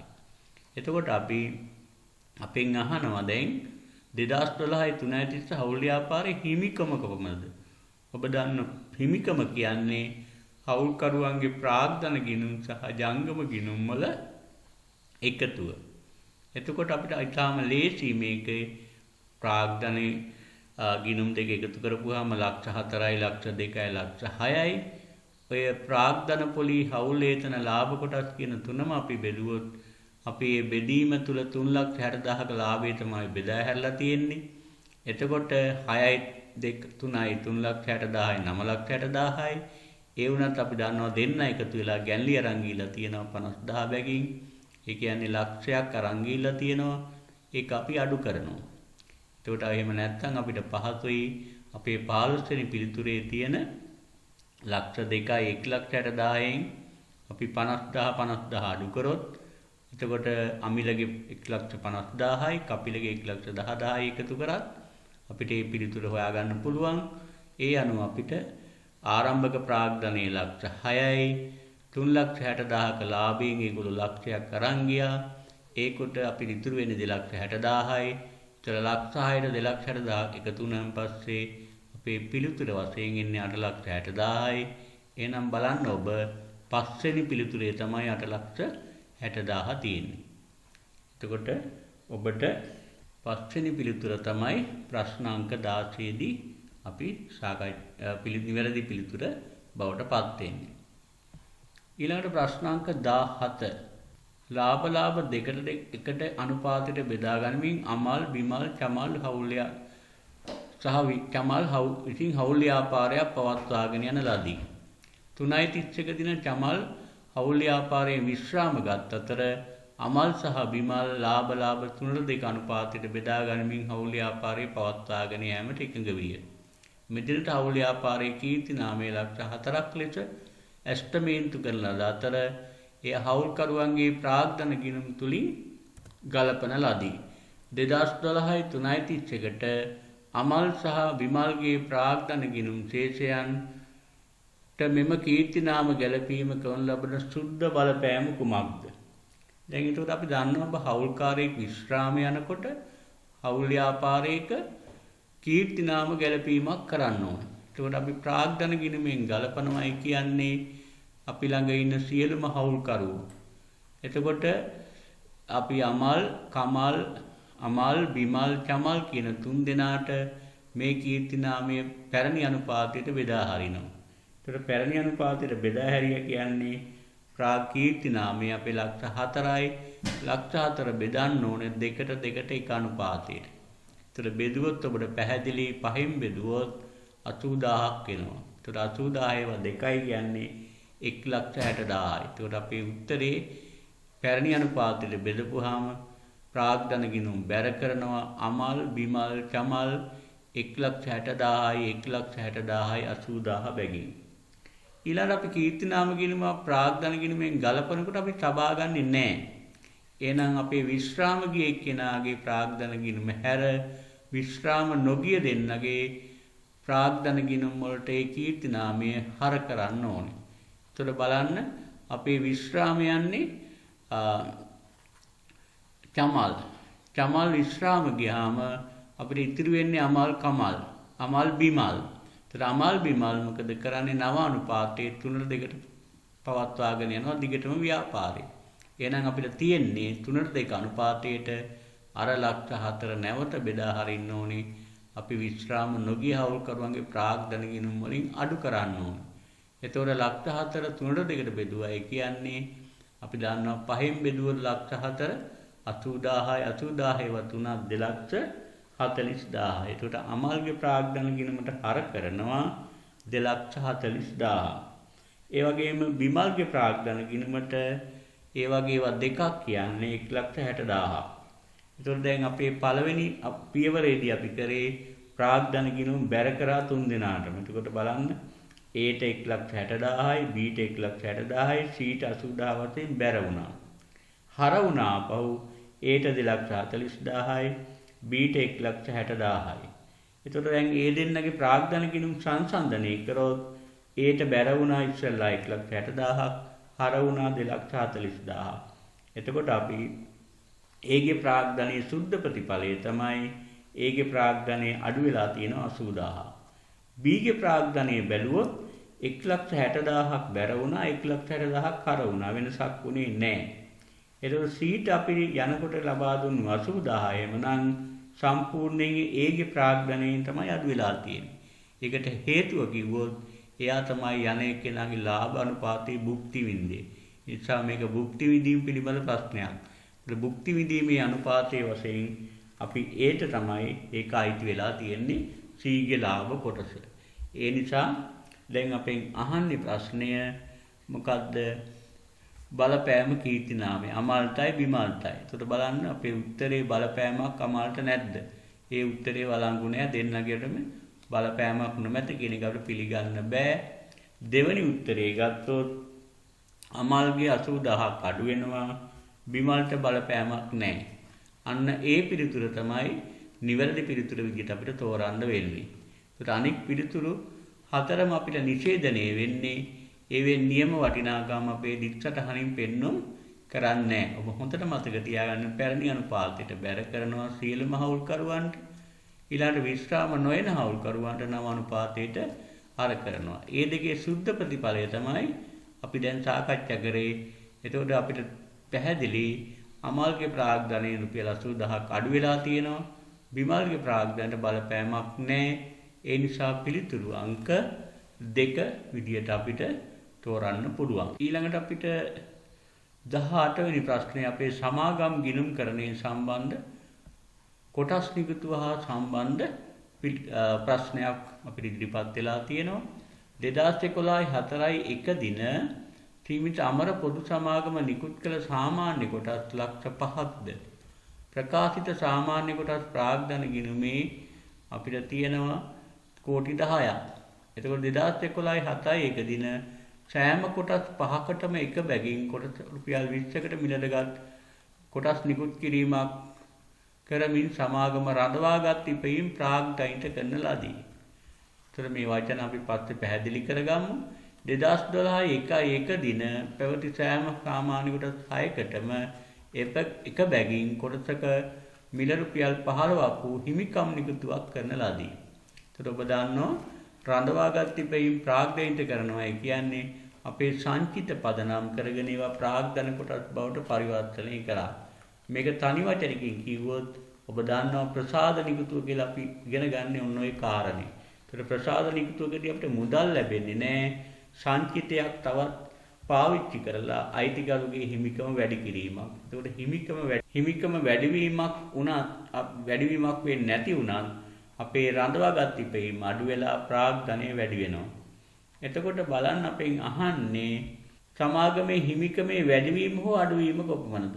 එතකොට අපිට හිමිකම වැඩි වෙන්න හිමිකම් නිකුතුවක් කරා. හිමිකම් නිකුතුව කියන්නේ දැනට ඉන්න කොටස්කරුවන්ට කිසියම් මුදලක් අය කරලා කොටස් ලබා දෙන්න. එතකොට බලන්න අපිට දැන් කොහොමද ඒක ගණනය කරගන්න පුළුවන් ආකාරය කියලා. එතකොට ඔබ බලන්න දැන් ප්‍රාග්ධන ගිණුමේ ශේෂය තියෙනවා අපිට කෝටියක්. එතකොට බලන්න ඒ ප්‍රාග්ධන ගිණුමේ ශේෂයට ප්‍රසාද නිකුතුවක් අපි කරනවා. ප්‍රසාද නිකුතුව කරන්නේ කොටස් සංඛ්‍යාව. අපි දන්නවා කොටස් ලක්ෂ 5ක් තියෙනවා. ලක්ෂ 5ට එක ගානේ. එතකොට ලක්ෂ 5ට එකයි කියන්නේ අපි කොටස් සංඛ්‍යාව නම් ලැබෙනවා කොටස් ලක්ෂයක්. එතකොට කොටස් ලක්ෂය අපි 5ට එක බැගින් කොටස රුපියල් 20කට නිකුත් කරමින්. එතකොට අපි කොටසක් ගන්නේ 20 ගානේ. එතකොට අපි ලක්ෂය වැඩි වෙනවා 20න්. හැබැයි ප්‍රාග්ධනයේ වැඩි වුණත් අපිට සංචිතය අඩු වෙන නිසා ඒකේ හිමිකමේ වෙනසක් වෙන්නේ නැහැ. ඒ නිසා අපිට ප්‍රසාද නිකුතුව නිසා රඳවාගත් ඉපයීම අඩු වුණා. ප්‍රාග්ධනයේ වැඩි වුණත් අපි කොටස් හිමිකමේ වෙනසක් වෙන්නේ නැහැ. ඊළඟට බලමු අපි හිමිකම් නිකුතුව ගත්තොත්. දැන් අපේ කොටස් සංඛ්‍යාව වැඩි වෙනවා. අපි දන්නවා කොටස් සංඛ්‍යාව කලින් අපිට තිබුණා ලක්ෂ 5ක්. දැන් අපේ නව කොටස් ප්‍රමාණය වැඩි වෙනවා ලක්ෂයක්. එතකොට ලක්ෂ 6යි. දැන් ලක්ෂ 6ට අපි හිමිකම් නිකුතුවක් කරනවා. එතකොට හිමිකම් නිකුතුව කියන්නේ අපිට මුදල් අය කරගෙන දැන්ට ඉන්න කට්ටියට. ඒතර ලක්ෂ 6ට එකයි කියන්නේ කොටස් එතනත් ලක්ෂයක් අපිට හිමිකම් නිකුතුව වශයෙන් ලැබෙනවා. ඒතර හිමිකම් නිකුතුව වශයෙන් ලැබෙන ලක්ෂය අපි නිකුත් කරන්නේ රුපියල් 15 ගානේ. එතකොට අපිට එතන එනවා කෙලින්ම ලක්ෂ 15ක්. එතකොට ලක්ෂය වැඩි කරනවා 15න්. එතකොට ලක්ෂ 15යි. එතකොට බලන්න ඔබගේ දැන් හිමිකම් නිකුතුවෙන් පස්සේ ප්‍රාග්ධනයේ වටිනාකම අපෙන් අහන්නේ කීයද බලන්න හිමිකමේ වැඩිවීම. එතකොට උත්තරේ වෙන්නේ ලක්ෂ 15. උත්තරේ පිළිතුර වශයෙන් ලැබෙන්නේ 3 වෙනි පිළිතුර. අපෙන් අහන්නේ මොකද්ද? හිමිකමේ වැඩිවීම හෝ අඩුවීම කොපමණද කියන එක. එතකොට හිමිකමේ වැඩිවීම ලක්ෂ 15කින් වැඩි වේ. දැන් අපි අවධානය යොමු කරමු ප්‍රශ්නාංක 19ට. පහත සඳහන් කුමන අනුපාත අනුපිළිවෙලින් ආයතනයක මූල ස්ථාවරත්වය හා ද්‍රවශීලතාවයේ මනිනු ලබයිද? එතකොට මූල ස්ථාවරත්වය කියන්නේ දිගු කාලීන ස්ථාවරත්වයේ මනින අනුපාත. ඒත් අපි සාකච්ඡා කරලා තියෙනවා ණය හිමිකම් අනුපාතය. එතකොට කෙලින්ම ඒක මූල ස්ථාවරත්වයේ මනින අනුපාතයක්. අයිතිකරුගේ ප්‍රාග්ධනයට ණය ප්‍රාග්ධනයේ දක්වන දායකත්වය. ඊළඟ ද්‍රවශීලතාවයේ මනින්නේ අපි යොදා ගන්නා ප්‍රධාන අනුපාතය තමයි ජංගම අනුපාතය. එතකොට බලන්න අපේ පිළිතුරු අනිත් ඒවා ක්ෂණික අනුපාතය සහ ණයගති පිරිවැටුම් අනුපාතය. ඒකට ක්ෂණික අනුපාතය කියන්නේ අපේ ද්‍රවශීලතා අනුපාතයක්, ණයගති පිරිවැටුම් අනුපාතය කියන්නේ අපේ ක්‍රියාකාරී අනුපාතයක්. ඒ නිසා පොලී ආවරණ අනුපාතය හා මුළුවත්කම් වලට පිළිවැටුම. ඒතර පොලී ආවරණ අනුපාතයත් අපි දීර්ඝකාලීන ස්ථාවරත්වයේ මැන බලන්න යොදා ගන්නා වූ අනුපාතයක්. මුළුවත්කම් වලට ප්‍රතිලාභ අනුපාතය ඒක ලාභදායීත්වය. ජංගම අනුපාතය නම් ද්‍රව්‍යශීලතාවය මයිනෝ. ණය අනුපාතය සහ මුළුවත්කම් වලට පිළිවැටුම. ඒතර ඒ මුළුවත්කම් වලට පිළිවැටුම කියන්නේ ද්‍රව්‍යශීලතාව මයින එකක් නෙවෙයි. ඒක ක්‍රියාකාරීත්වයේ මැන අනුපාතයක්. ඒ නිසා බලන්න දැන් අපේ මේ පිළිතුරු වලින් වළංගු පිළිතුර වෙන්නේ අංක 1 ණය හිමිකම් අනුපාතය සහ ජංගම අනුපාතය. ඊළඟට අපි ප්‍රශ්නාංක 20 ණය ගැටියෙකු විසින් ශේෂය පිය වූ විට ජංගම අනුපාතයට සහ ශනික අනුපාතයට ඇති වෙන බලපෑම. දැන් මේ අනුපාත හදන්නේ කොහොමද කියන සූත්‍ර ගැන අවබෝධයක් තියෙනවා නම් ඔබට මේකට කෙල්ලෙන් පිළිතුරක් ලියන්න පුළුවන්. අපි දන්නවා ජංගම අනුපාතය හදන්නේ ජංගම වත්කම් වලින් ජංගම වත්කින් බෙදලා. ඒ වගේම ශනික අනුපාතය ගත්තොත් ශනික වත්කම් වලින් අපි ජංගම වත්කින් බෙදලා අපි උත්තරේ ගන්නෙ. එතකොට අපිට බලන්න දැන් මේකෙන් කියන්නේ ණය ගැතියෙකුගේ ශේෂය පිය වූ විට. ඒ කියන්නේ ණය ගැතිය මුදල් ගෙව්වා. සමාගමක ජංගම අනුපාතයට මුදල් වැඩි වෙලා ණය ගැතිය අඩු වෙනවා. ඒ කියන්නේ ජංගම වත්කමකම අඩු වැඩි වීමක් වෙන්නේ. ඉතින් ජංගම අනුපාතේ වෙනසක් වෙන්නේ නැහැ. ශනික අනුපාතය ගත්තත් ශනික අනුපාතයේදී අපි ශනික වත්කම් කියලා අපි ගන්නේ තොගේ සහ කලින් ගෙවීම. ඒ වෙනසක් වෙන්නේ නැති නිසා අපි ණය ගැතිය මුදල් බවට පත් වුණා ශනික අනුපාතයේ වෙනසීමට භාජනය වෙන්නේ නැහැ. ඒ නිසා අපිට උත්තරේ වෙන්නේ අපේ පිළිතුරු අංක 5. එතකොට අනිත් ඒවා අපිට අදාළ වෙන්නේ නැහැ. එහෙමනම් අපි 20 වෙනි ප්‍රශ්නෙට අංක 5 කියන පිළිතුර සටහන් කළ යුතුයි. දැන් අපි යමු 21 වෙනි ප්‍රශ්නෙට. 21 වෙනි ප්‍රශ්නයෙන් කියන්නේ සමාගමක අවසන් වර්ෂයේ සඳහා 3.31 2012 පහත තොරතුරු දෙනවලු. ණයට විකුණුම් 7,80,000යි. ඒ වගේම ණය ගැතියන්ගෙන් දුන් වට්ටම් එතකොට 65000යි බොල් ණය කපා හැරීම 20000යි ආපසු එවුම් 35000යි වර්ෂය තුල ණය ගැටි ශේෂය අඩුවීම 80000යි. එතකොට බලන්න අපි වර්ෂය තුල ණයට වික්කේවෙන් අපිට අඩු වෙන්න ඕනේ. එතකොට දුන් වට්ටම් කියන 65000 අඩු වෙනවා. බොල් ණය කියන 20000 අපිට අඩු වෙනවා. ආපසු එවුම් 35000 අඩු වෙනවා.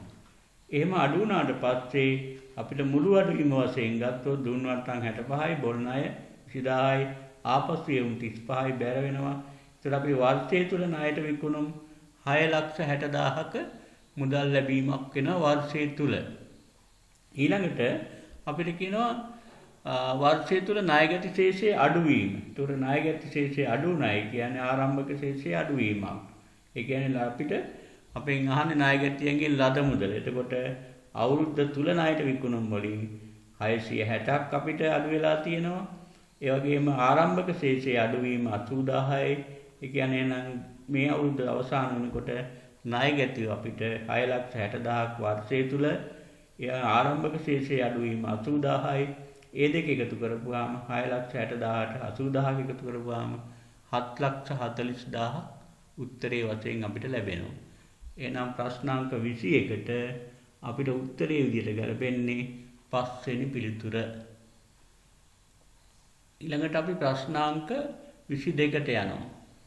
පහත් සඳහන් කුමන ආයතනයේ අසම්බය වගකීම් ලෙස හෙළිදරව් කරේද? අපි දන්නවා ශ්‍රී ලංකා ගිණුම් කරන ප්‍රමිත අංක 10න් අපිට විස්තර කරනවා අසම්බය වගකීම් අසම්බය වත්කම් ඒ කියන්නේ ප්‍රතිපාදන අසම්බය වගකීම් අසම්බය වත්කම් සම්බන්ධ ගිණුම් ලැබිය යුතු ආකාරය සම්බන්ධයි. ඒකට අසම්බය වගකීමක් කියන්නේ අපි ගිණුම් වලට වාර්තා වෙන්නේ නැති වගකීමක්. ඒකට අපිට ප්‍රමිතෙන් ඒ ආසිත දැනුම ලබා ගන්න පුළුවන්. බලන්න මූල්‍ය ආයතනයකින් ලබාගත් ණය මුදලක්. ඒකට අතීත ගනුදෙනුක ප්‍රතිඵලයක් වශයෙන් වර්තමාන බැඳීමක්. ඒක අපිට එන්නේ නැහැ. ඒක වගකීමක්.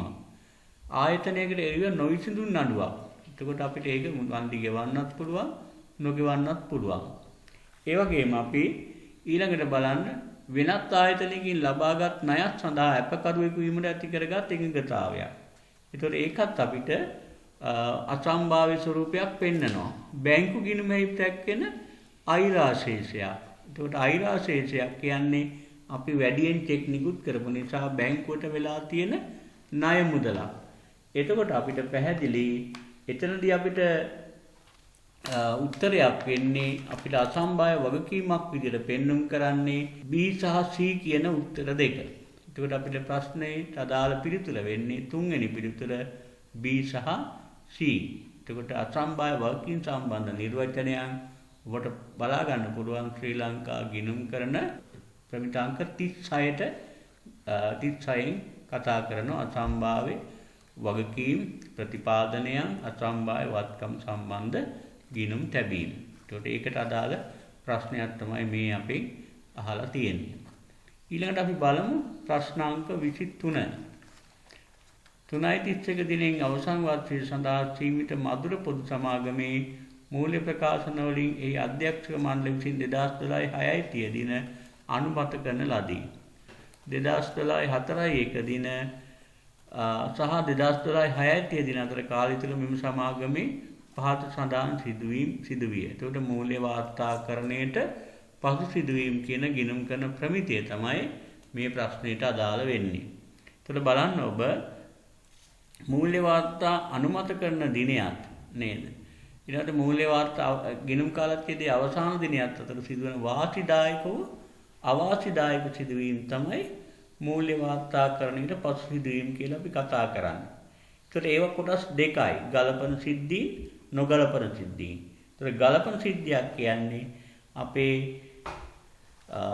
ස්ථිර සාක්ෂියක් තියෙනවා නම් අපිට ගිණුම් වලින් ඒවා නැවත හදන්න වෙනවා නම් අපි ඒවට කියනවා ගලපන සිද්ධීන්. ඒතර බලන්න අපෙන් අහන්නේ මේ කුමන සිදුවීම් මූල්‍ය තත්ත්වය ප්‍රකාශ කරන දිනට, ඒ කියන්නේ ශේෂ පත්‍ර දිනටම ගැළපිය යුතුද කියන එක. ඒකට බලන්න අඛණ්ඩව A කියන එක. අඛණ්ඩව අලාභ ලබන ව්‍යාපාරාංශයක් මෙහෙයුම් කටයුතු නතර කිරීමට සැලැස්මක් නිවේදනය කිරීම. ඒක අපි ගලපන සිද්ධියක් නෙමෙයි. එතකොට ශේෂ පත්‍ර දින සැලකිය යුතු මුදලක් ගෙවිය යුතු ණයගැටික බුන්වත් වීම. ඔන්න අපිට ඒතර වාර්තා කරන දිනට අදාළ සිදුවීමක්. ඒක නැවත ගලපන්න ඕන. එතකොට B කියන අක්ෂරය අපිට වැදගත්. ඊළඟ C කියන්නේ වෙළඳපොළ අගයක් පහත වැඩි නිසා කෙටි කාලීන ආයෝජන වල අගය අඩුවීම. කෙටි කාලීන වගේ අඩු වුණත් අපි ඒවා නැවත ගලපන්න අවශ්‍ය නැහැ. උසාවි තීන්දුවට අනුව ශේෂ පත්‍රයේ හඳුනාගත යුතු වගකීමක් තිබූ බව තහවුරු වීම. එතකොට අපිට ඒකට බලන්න උසාවි තීන්දුවට අනුව අපිට තහවුරු වීමක් වුණොත් ඒකට අපිට මූල්‍ය වාර්තාකරණයට පසු සිදුවීමක් බවට පත් වෙනවා. එහෙමනම් අපි මූල්‍ය වාර්තාකරණයට පසු සිදුවීම විදිහට අපිට ගණන් ගන්න පුළුවන් ගලපන සිදුවීම් පිළිතුරු අංක 2B සහ ඊළඟට D කියන එක උසාවි තීන්දුවකට අනුව හඳුනාගත යුතු වගකීමක් තිබ්බනම් අපි ඒකට වෙන් කිරීමක් කරන්න ඕනේ. අතන බුන්වත් වුණා නම් ණයගැටියෙක් අපි බොල් ණය විදියට ඒවා ලාභයෙන් නැවත ගලපන්න ඕනේ. ඒ නිසා අපිට 23 වෙනි ප්‍රශ්නෙට අදාළ උත්තරේ වෙන්නේ අංක 2. 34 වෙනි ප්‍රශ්නේ ගොඩනැගිල්ලක අපේක්ෂිත ජීව කාලය සංශෝධනය කළ විට විමගින් වත්කමේ වාර්ෂික සේවීම් වල ඇතිවන වෙනස මූල්‍ය ප්‍රකාශනවල වාර්තා කරනුයේ කෙසේද? එතකොට අපි දන්නවා ගිණුම් ප්‍රතිපත්ති වෙනස් වීම, ඇස්තමේන්තු වෙනස් වීම සම්බන්ධ ප්‍රමිතේ අදාළ ප්‍රශ්නයක්. එතකොට ගොඩනැගිල්ලක අපේක්ෂිත ජීව කාලය සංශෝධනය වුණා කියන්නේ ඒක ඇස්තමේන්තුක වෙනසක්. එතකොට ඇස්තමේන්තුක වෙනසක් වුණොත් සහ ප්‍රතිපත්ති වල වෙනසක් වුණොත් ඒක ගිණුම් තියන්න ඕන ආකාරය සම්බන්ධ මේ ප්‍රමිතෙන් අපිට සාකච්ඡා වෙනවා. ඒ කියන්නේ L case 8. එතකොට බලන්න ගිණුම් ප්‍රතිපත්ති ඇස්තමේන්තු වෙනසක් සලකා වර්තමාන සහ අනාගත කාලච්ඡේදයේ ලාභයට හෝ අලාභයට ගැළපිය යුතුය. ගිණුම් කරන ඇස්තමේන්තු වෙනසක් සලකා රඳවාගත් ඉපැයීම් ගිණුමේ ආරම්භක ශේෂය සංශෝධනය කරයි. වරදක් සලකා රඳවාගත් ඉපැයීම් වල ආරම්භක ශේෂය සංශෝධනය කරයි. ඊළඟට වරදක් සලකා වර්තමාන කාලච්ඡේදයේ ලාභය හෝ අලාභයට ගලපයි. ගිණුම් කරන ප්‍රතිපත්ති වල වෙනසක් සලකා රඳවාගත් ඉපැයීම් වල ආරම්භක ශේෂය සංශෝධනය කරයි. ඒතර ප්‍රතිපත්ති වෙනසක් නෙවෙයි, ඵලදායී ජීවිත කාලය අඩු වුණා කියන්නේ ඒක ඇස්තමේන්තුවක්. එහෙනම් අපේ උත්තරේ වෙන්නේ ඇස්තමේන්තු වල වෙනස් වීම අපි සලකන්නේ වර්තමාන සහ අනාගත කාලච්ඡේදයේ ලාභය හෝ අලාභයට ගැළපීම පමණයි කළ යුත්තේ. අතීතයට යා යුත්තේ නැහැ. එහෙනම් අපේ උත්තරේ වෙන්නේ ප්‍රශ්නාංක 24ට පළවෙනි පිළිතුර. ඊළඟට අපි අවධානය යොමු කරමු අපේ ප්‍රත්‍යාගරණයේ සම්බන්ධයෙන් LKS 16 තියෙන නිර්දේශයන් ගැන හිතලා අපිට පිළිතුරක් දෙන්න ඕන ප්‍රශ්නයක්. 2010යි 3.31ට සමාගම රුපියල් ලක්ෂ 13ක පිරිවැයට ඉඩමක් මිලදී ගත්තේය. 2011යි 3.31 දිනට මෙම ඉඩමෙහි සාධාරණ අගය වූ ලක්ෂ 11කට ප්‍රත්‍යාගණනය කරන ලදී. ඒතර ප්‍රථම වතාවට ප්‍රත්‍යාගණනයේ අපිට සිද්ධ වෙලා තියෙනවා රුපියල් ලක්ෂ 2ක අලාභයක්. 2012යි 3.31 දිනේ නැවත එහි සාධාරණ අගය වූ ලක්ෂ 16කට ප්‍රත්‍යාගණනය කරලා. මෙම ප්‍රත්‍යාගණනයේ මූල්‍ය ප්‍රකාශන වාර්තා කරනු ලබන්නේ කෙසේද? දැන් එතකොට ඔබට මේ ප්‍රත්‍යාගණනයේ සම්බන්ධයෙන් ශ්‍රී ලංකා ගිණුම් කරන ප්‍රමිත අංක 16 ගැන අපි සාකච්ඡා කරනවා. අපේ මීට කලින් වීඩියෝ වල අපි සාකච්ඡා කරලා තියෙනවා LKS 16ට අනුව ප්‍රත්‍යාගණනයේ සම්බන්ධව. ඒක ඔබට අවධානය යොමු කරලා ඒ වීඩියෝ එක ඔබ නරඹුවොත් ඔබට මේක පිළිබඳ දැනුම තවත් යාවත් කාලීන කරගන්න පුළුවන්. දැන් එතකොට බලන්න මේක ප්‍රත්‍යාගණන ලක් වෙලා තියෙනවා මේක පළමු වතාවට 2011 සාධාරණ අගයට 2010 ගත්තේ 2011 අවුරුද්දක් ගියාට පස්සේ මේක ප්‍රත්‍යාගණනයේ ප්‍රතිඵලය තමයි ලක්ෂ 11කට. ඒ කියන්නේ ලක්ෂ 2ක අලාභයක් පළවෙනි වතාවේ. එතකොට පළවෙනි වතාවේ අලාභයක් ඔබ දන්නවා ඒ අවුරුද්දේ ලාභ ගිණුමට හර කරන්න වෙනවා. එතකොට ඒක නැවත ප්‍රත්‍යාගණනය කරනවා 2012 ලක්ෂ 16කට. එතකොට අපි කලින් ප්‍රත්‍යාගණනයේ පොත්වල තිබ්බ ලක්ෂ 11යි දැන් ලක්ෂ 16කට වුණ නිසා ලක්ෂ 5ක් වැඩි වෙලා ප්‍රත්‍යාගණනය. එතකොට කලින් වර්ෂයේ ප්‍රත්‍යාගණන අලාභයක් ඊට පසු වර්ෂයේ ලාභයක් ආවොත් ඒ ලාභයෙන් අපිට හිලව් කරගන්න නැත්නම් අඩු කරගන්න හැකියාව තියෙනවා ප්‍රමිති නිර්දේශ වලට අනුව. එහෙනම් අපි එතනදි කරන්නේ මොකද්ද? ඒ අලාභය එතනින් අපි ළඟ ලැබිච්ච ලක්ෂ 5 ලාභයෙන් ගිය අවුරුද්දේ අලාභය අපි අඩු කරගන්න ඕනේ. ඒ නිසා අපි මොකද කරන්නේ? ගිය අවුරුද්දේ ලාභයෙන් අඩු කරපු එක මේ අවුරුද්දේ ලාභයට නැවත එකතු කරනවා. එතකොට ගිය අවුරුද්ද කියන්නේ 2011 2011 ලක්ෂ 2ක් ලාභ කියන අලාභයක් විතර හඳුනාගත්තා. මේ අවුරුද්දේ ලක්ෂ 2ක ලාභයක් හඳුනාගෙන ඉතිරි ලක්ෂ 3 විතරක් අපි වෙනත් ස්ථීර ආදායමක් විදියට ප්‍රත්‍යාගන්න සංචිතයේ වැඩිවීමක් විදියට අපි ආදායම් ප්‍රකාශය පෙන්නනවා. ඒකට බලන්න අපිට ඒකට වළංගු පිළිතුර වෙන්නේ පිළිතුරු අංක 1 ලක්ෂ 2ක් අලාභය ලෙස හඳුනාගත්තා.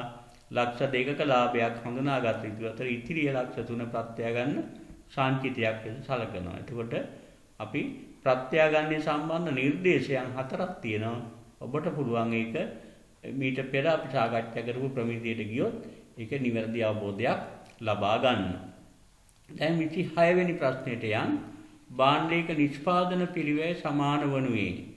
භාණ්ඩයක නිෂ්පාදන පිරිවැය සමාන වනුයේ බලන්න මොකේටද කියලා. ඍජු පිරිවැය සහ පොදු කාර්ය පිරිවැය කියන දෙකටම. ඍජු පිරිවැය සහ පොදු කාර්ය පිරිවැය කියන එකතුවට නිෂ්පාදන පිරිවැය සලකන්න බෑ. මොකද හේතුව පොදු කාර්ය පිරිවැය කොටස් තුනක් ඔබ දන්නවා. නිෂ්පාදන පොදු කාර්ය, පරිපාලන පොදු කාර්ය, විකිණීම හා බෙදාහැරීම පොදු කාර්ය කියලා තියෙනවා. එතකොට පොදු කාර්ය කොමාවොත් ඒක අපි නිෂ්පාදන පිරිවැය වෙන්නේ නැහැ.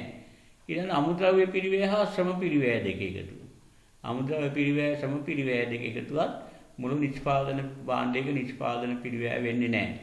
තුන්වෙනි පිළිතුර බලමු ප්‍රාථමික පිරිවැය හා නිෂ්පාදන පොදු කාර්ය පිරිවැය. ඔබට මතකයි පිරිවැය ලේඛන හදනකොට ප්‍රාථමික පිරිවැය කියන්නේ ඍජු ද්‍රව්‍ය, ඍජු ශ්‍රමයේ අනිකුත් ඍජු වියදම් තුනේ එකතුව. ඒකට නිෂ්පාදන පොදු කාර්ය පිරිවැය එකතු කරපුවාම තමයි නිෂ්පාදන පිරිවැය බවට පත් වෙන්නේ. එහෙනම් අපිට ඒකේ තියෙන නිවැරදි පිළිතුර තමයි අංක 3. ඒතර ප්‍රාථමික පිරිවැය සහ නිෂ්පාදන පිරිවැය එකතුව කියන කාරණෙත් වළංගු නැහැ. නිෂ්පාදන පිරිවැය හා නිෂ්පාදන නොවන පිරිවැය එකතුව කියන එකත් අපි බාර ගන්න බෑ. ඒ නිසා අපිට උත්තරේ වෙන්නේ 3 වෙනි පිළිතුර. දැන් අපි බලමු 27 වෙනි ප්‍රශ්නේ. X නැමැති අමුද්‍රව්‍ය කාර්තුවක ඉල්ලුම් ඒකක 1250යි. එම ද්‍රව්‍යයේ ඒකක ගැනුම් මිල 250යි. තොග ඇනවුම් පිරිවැය ඇනවුමකට රුපියල් 25ක් වන අතර තොග රඳවා ගැනීමේ පිරිවැය ඒකකයේ ගැනුම් මිලෙන් 10%ක් වේ. මෙම අමුද්‍රව්‍යයේ ආර්ථික ඇනවුම් ප්‍රමාණය. එතකොට මේක කළමනාකරන ගිණුම්කරණයට සම්බන්ධ දෙයක්. එතකොට කළමනාකරන ගිණුම්කරණයේදී ඔබ දන්නවා ද්‍රව්‍ය පාලනයේ අර්ථේ අපි ද්‍රව්‍ය පාලන පිළිවෙත් සාකච්ඡා කරලා අපි ගබඩාවක තොග මට්ටම් පවත්වාගෙන යා යුතුයි. ඒතකොට තොග මට්ටම් සම්බන්ධ ප්‍රශ්නේදී තමයි මේ ආර්ථික ඇනවුම් ප්‍රමාණය කියන දේ අපි සාකච්ඡා කරේ. ඒතර ආර්ථික ඇනවුම් ප්‍රමාණය කියන්නේ අපිට වාසිදායක ඇනවුම් ප්‍රමාණය එක වරකට ගෙන්නා ගත යුතු ඒකක ප්‍රමාණය. ඒක හොයාගන්න අපිට ගණිත සූත්‍රයක් තියෙනවා 2DCO යට CH වල වර්ගමූලය. දැන් ඒ අනුව අපිට ඒ සූත්‍රය භාවිතා කරලා අපිට මේකට උත්තරයක් ගබා ගන්න පුළුවන්. එතකොට බලන්න අපි මේක 2DCO D කියන්නේ වාර්ෂික පාරිභෝජනය. එතකොට මේක දීලා තියෙන්නේ කාර්තුවක ඉල්ලුම. එතකොට අපි කාර්තුවක් කියන්නේ මාස 3යි අවුරුද්දකට කාර්තු 4ක් තියෙන නිසා අපි 1254න් වැඩි කරනවා. ඒ කියන්නේ එතකොට වාර්ෂික පාරිභෝජනය 5000යි. එතකොට 2DCO දෙක වැඩි කිරීම 5000. අපි CO කියන්නේ ඇනවුමක් යන පිරිවැය. එතකොට ඒක වැඩි කරනවා 25න්. ඇනවුමකට යනවා රුපියල් 25ක්. ඊළඟට අපි මොකද කරන්නේ? ඒක පවත්වාගෙන යන පිරිවැයෙන් බෙදනවා. එතකොට පවත්වාගෙන යන පිරිවැය CH holding cost එක. එතකොට බලන්න රඳවාගත් පිරිවැය ගැනුම් පිරිවැය 10%ක්. ගැනුම් මිල 250යි 250න් 10%ක් වුණොත් රුපියල් 25යි. දැන් අපිට සූත්‍රය පිටවන්න පුළුවන්. එතකොට 2DC වල CH වල වර්ගමූලය කියන සූත්‍රය ගත්තොත් ඊට උඩ දැනට තියෙනවා 2 වැඩි කිරීම 5000 වැඩි කිරීම 25 ඊට යටත් තියෙනවා 25ක්. එතකොට ඒකේ වර්ගමූලය නේද? එතකොට බලන්න 10000යි අපේ උත්තරේ 10000 වර්ගමූලය ගත්තොත් 100යි. එතකොට අපේ උත්තරේ වෙන්නේ පිළිතුරු ඒකක 100 කියන දෙක. පිළිතුරු අංක 2. ඊළඟ අපි 28 වෙනි ප්‍රශ්නේ බලමු. සමාගමක් විසින් තනි භාණ්ඩයක් නිපදවා විකුණන ලබයි. මෙම භාණ්ඩයේ ඒකක විකුණුම් මිල රුපියල් 75ක් වන අතර ඒකක විචල්්‍ය පිරිවැය 50යි. ස්ථාවර පිරිවැය 50000යි. සමච්චයෙන් ලක්ෂයේ ඒකක සහ විකුණුම් මට්ටම ඒකක 5000 දී ආරක්ෂිත ආන්තිකයේ පිළිවෙලින්. දැන් ඒකට ඔබට සිද්ධ වෙනවා ආයතන ඉස්සෙල්ලාම අපි බලමු සමච්ඡේදන ලක්ෂය ගණනය කරගන්න. එතකොට සමච්ඡේදන ලක්ෂය හොයන්න නම් අපි ඒකක දායකයේ හොයන්න ඕනේ. ඒකකයේ විකුණුම් මිල 75යි. ඒකක විචල්්‍ය පිරිවැය 50 නිසා අපි දන්නවා 25ක අපිට ඒකක දායකයක් තියෙනවා. ඒතර ස්ථාවර පිරිවැය 50000යි. ස්ථාවර පිරිවැය 50000 වුණොත් අපිට 50000න් බෙදන්න පුළුවන් 25. එතකොට අපි 50000න් 25 බෙදුවාම ඒකක 2000යි. එතකොට ඒකක 2000ක් තියෙනවා සමච්ඡේදන ලක්ෂයේ ඒකක. ඊළඟ විකුණුම් මට්ටම ඒකක 5000 දී ආරක්ෂිත ආන්තිකය. එතකොට ආරක්ෂිත ආන්තිකය කියන්නේ අපි දන්නවා වර්තමාන විකුණුම් ඒකක ප්‍රමාණය සමච්ඡේදන ලක්ෂයේ විකුණුම් ඒකක අඩු කරනවා.